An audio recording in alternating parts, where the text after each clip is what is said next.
मी अशोक एकनाथ डोले, राहणार जावळा, तालुका जामखेड, जिल्हा अहमदनगर। मी माझ्या शेतामध्ये सप्टेंबर 2023मध्ये एक बोर खोदला होता। त्या बोरला जेमतेम म्हणजे थोडंच पाणी लागलं होते। स्टार्टला मोटर फक्त 15 मिनिट चालत होती।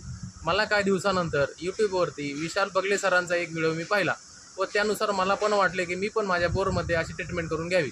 मी त्यांना कॉल केल्यानंतर त्यांच्याकडून मला वेळ भेटून मे 2024मध्ये माझी ट्रीटमेंट पूर्ण झाली।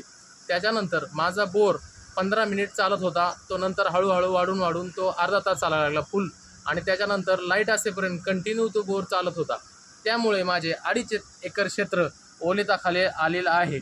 मी सर्व शेतकऱ्यांना सांगेल की नक्कीच एकदा विशाल सरांच्या कडून ट्रीटमेंट करून घ्या, की ज्यानेकरून तुमचे पैशाची पण अपव्यय वाचेल आणि तुमच्या शेतामधील जो बोर आहे त्याला पाण्याचा फ्लो वाढेल आणि तुमची शेती बागायती होईल। माझी पण झालेली आहे। नमस्कार मित्रांनो।